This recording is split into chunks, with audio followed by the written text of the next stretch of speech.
Alright, ladies and gentlemen, a theoretical and technical overview of some practical applications and fundamental mechanisms of an alternating current system. Now, brief recap on matter. So, do we understand what matter is now?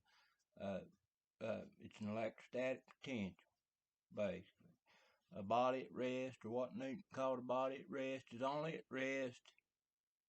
It's at apparent rest when measured against the reference point of the Earth that it's resting upon, which is itself moving at a velocity, on a rotational 360-degree frequency, that's roughly equivalent to a velocity of 1,000 miles an hour. And it is in orbit around the sun. And the solar system is in orbit through the galaxy. The galaxy spiral. So, body apparent rest ain't rest at all. It's just rest. We're in phase with the Earth, because we're upon it.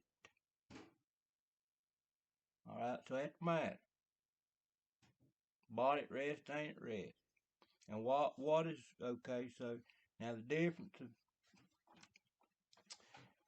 definition of voltage is the difference of electrostatic potential between two material points in 3 dimensions. Now, as electricians, two material points in 3 dimensions that's 2 terminals of a circuit.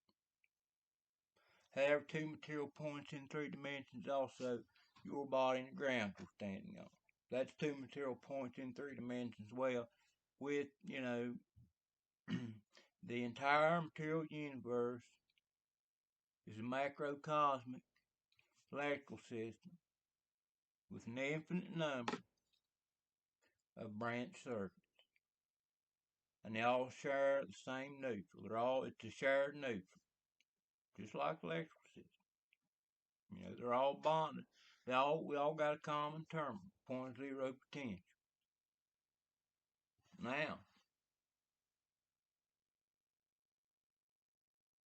so what that means is, ladies and gentlemen, is that you yourself are one end of a terminal.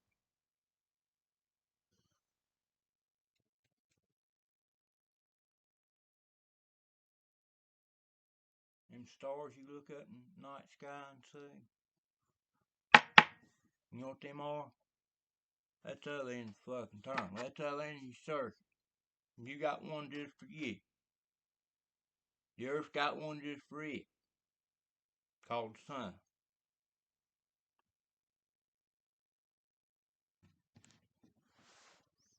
So, your secondary, that's the primary of your secondary. The non-material universe is the primary to, that's the primary to, that everything's secondary to. That's the source that everything in the material universe is a load on.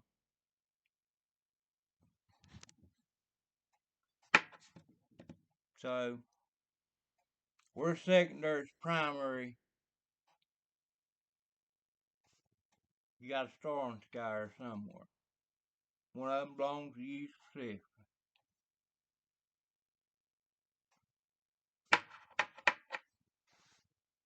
And that's the other end. That's the positive side and your negative, or however you want to look at it.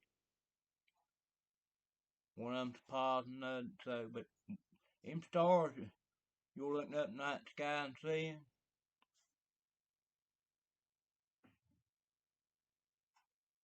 that's the primary. Your secondary. Your secondary. You're feeding off that. You're pulling off that primary.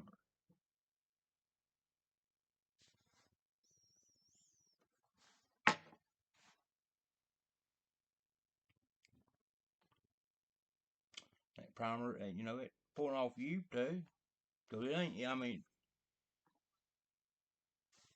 like I said, there ain't no electricity till there's a load on.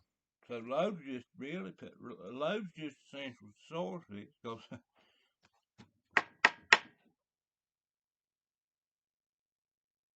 you ain't got no load on the system, switch ain't closed, and you just got a potential at the other end.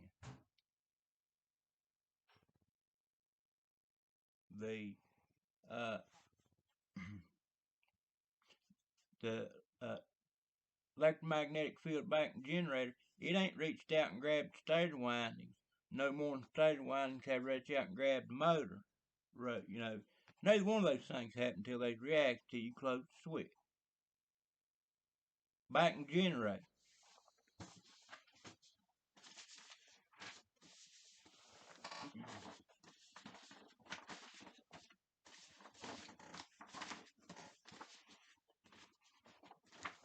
Oh, hell.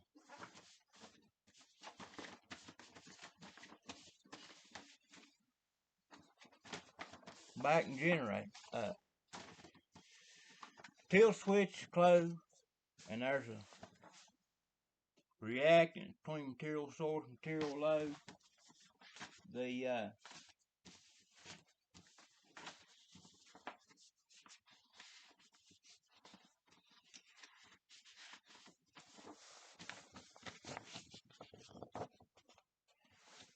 it's inside of an alternating current generator. I got the permanent magnet there. It's most of the time it's electromagnet, but still same and it's, you know, it's magnetic field don't it don't reach out, it don't induce voltage on these stator windings any more than the stator winding induce torque on the rotor at the other end until you close the switch and there's reactance between the two.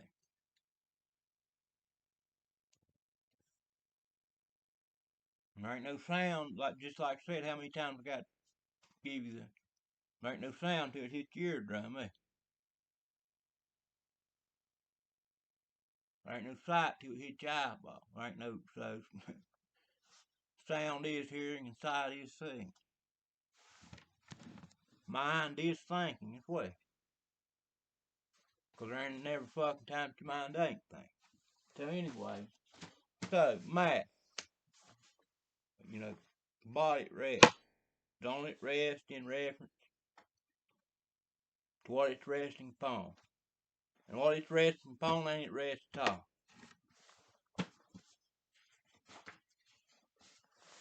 Now, a magnet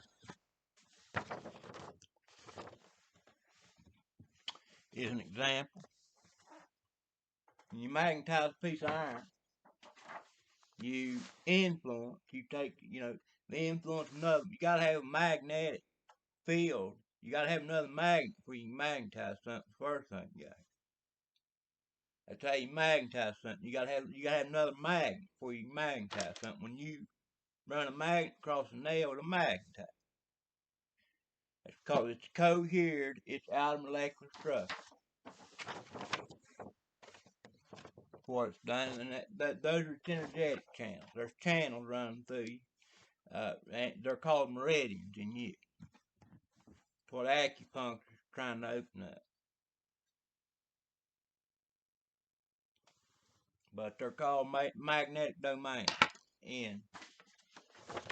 on this magnet, on a piece of metal. So, now what is, you know, the difference between this,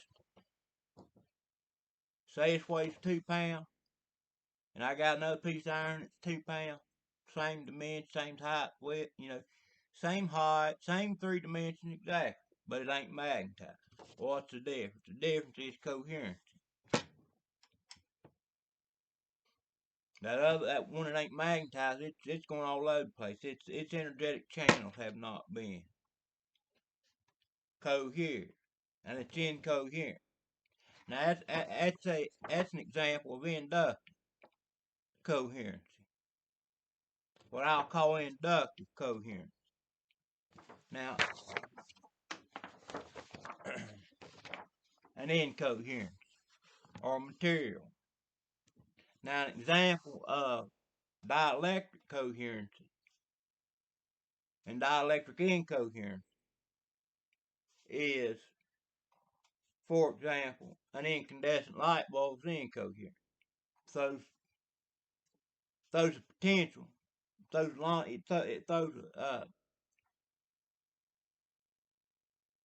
metaphysics, it's a longitudinal displacement out into three-dimensional space, everywhere, in all different directions.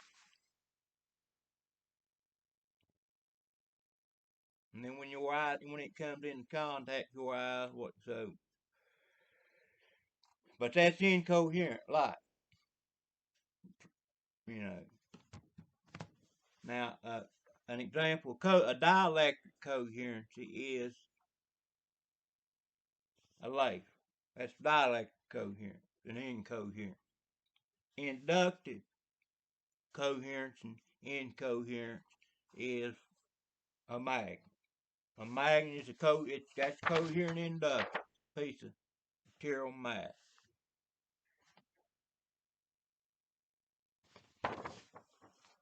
Now, inductive coherence and dielectric coherence is a laser. This incandescent light bulb is dielectric incoherence.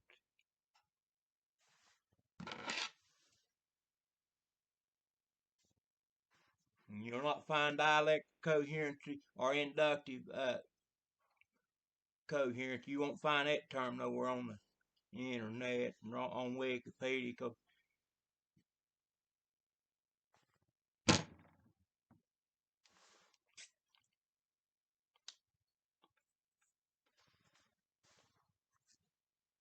So, however, what you will find is reactive, inductive, and capacitive reactive. What you will for you now that is so. Now, how many times I've said that with a loaded circuit, magnetism reacts back on the conductors of a loaded circuit in the same manner that a water tower reacts back on water lines to pressurize them in the event that they were to lose pressure or lose a pump. Well, a water tower, the purpose of a water tower is to keep the lines pressurized. In the event that the system loses pressure or equilibrium,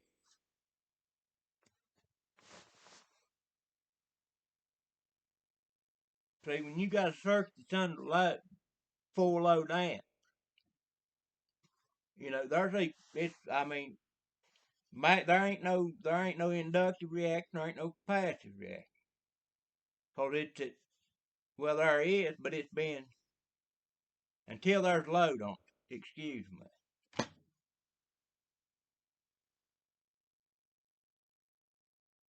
But really, when a circuit is under load, and it's stable, it ain't charging. If the circuit's not in a transit state, if it ain't charging the capacitor and it's under a full load current, there ain't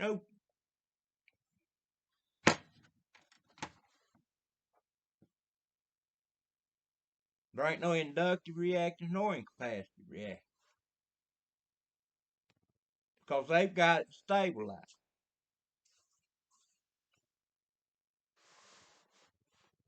Well, I might, but they've got, yes, there's inductive in both. Excuse me. Yes, there is inductive, and there's now in a direct current system. Now we have, but absolutely, there's inductive and because it's alternating. Generators alternate. So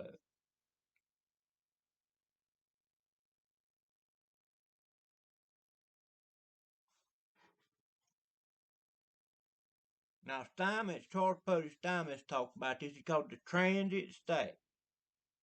A transit state in the circuit is when it's charged, when you're charging the capacitor, when it's accelerating or decelerating. That's when there's force being that's when there's the magnetic field will react back to. That's why they use them as surge arrest.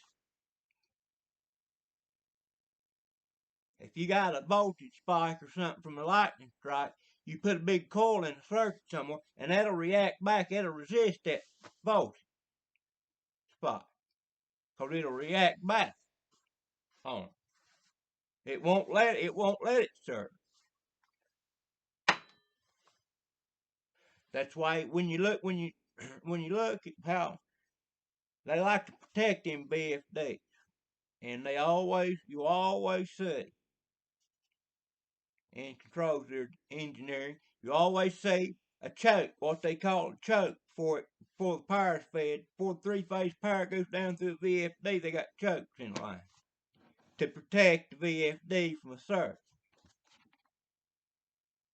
A sudden change in the system.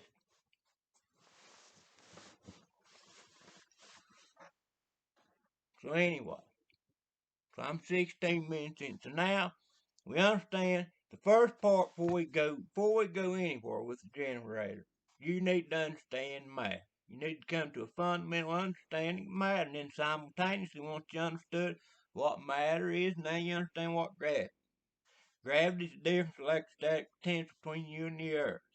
And I'll take it upon good faith that you float away when you go to outer space. You float away because you've lost your reference point. You've lost your ground, just like you had one in a circle.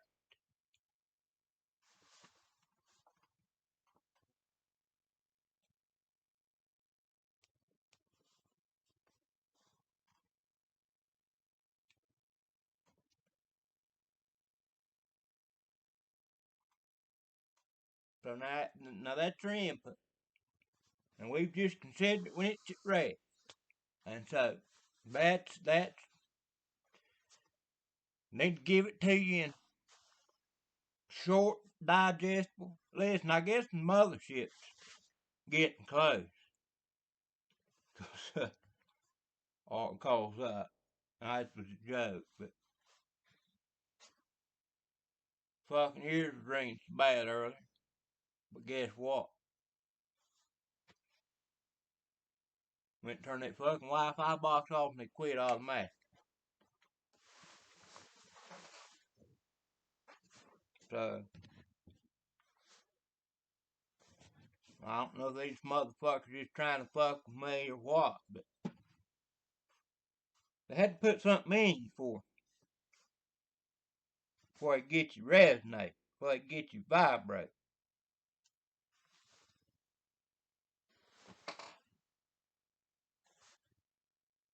Anyway.